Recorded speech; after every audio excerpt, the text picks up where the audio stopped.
बिस्मिल्लाहिर्रहमानिर्रहीम। अस्सलाम वालेकुम जी। आज मैं बना रही हूँ आलू का रायता, आलू दही का रायता। पहले आपने कद्दू का रायता तो सुना होगा।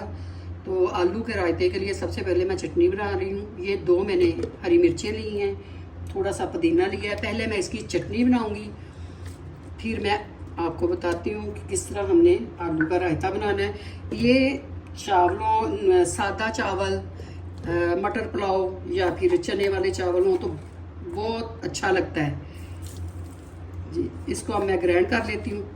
नमक इसमें आपने अपने हिसाब से डाल लेना है, जितनी आपने चटनी बनानी उस हिसाब से नमक डालेंगे। मैंने पतली सी ये चटनी ग्राइंड कर ली है। इसमें थोड़ी सी मिर्च जो है ना वो रह गई है, इसको मैं निकाल देती हूँ। ये मैंने दही लिया है, देखिए जी दही कितना पतला है। गर्मियों में बाज़ार से आप दही लाएं तो बहुत पतला होता है। अब हमने इसे गाढ़ा करना है। इसे हमने पतला नहीं करना। इसमें हम डालेंगे क्रीम या फिर मलाई डालेंगे, उससे ये गाढ़ा होगा। थोड़ी सी इसमें डालूंगी।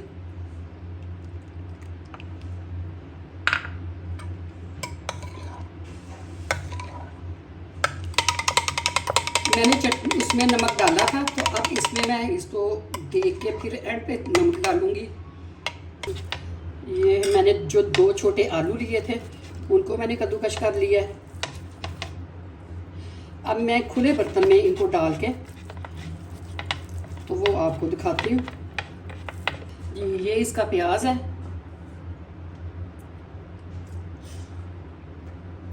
और ये थोड़ा सा मैंने गार्निश के लिए पुदीना रखा है जी। पहले इसमें जाएंगे ये जो मैंने आलू किए हैं कद्दूकश, इसके साथ जाएगा प्याज,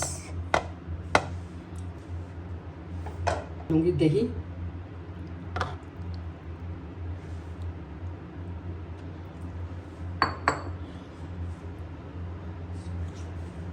जी। ये मेरा तैयार हुआ है। तो इसको अब मैं थोड़ा सा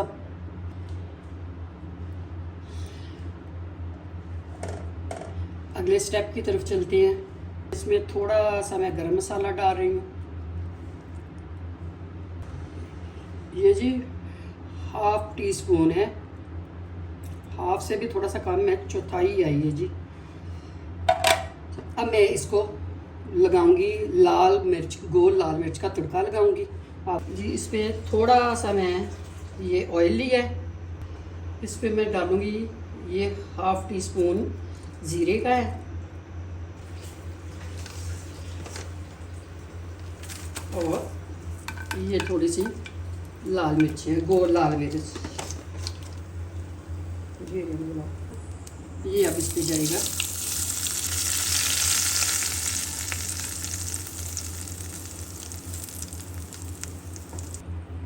इसको आप खा के देखें, इतना ज़बरदस्त ये बना है। अब आप इसे मिक्स कर लें चाहे।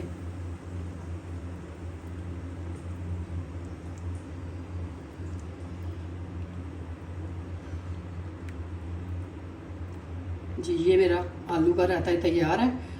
अब मैं इसके साथ सादा चावल बनाऊंगी और आपको फिर दिखाती हूँ मैं।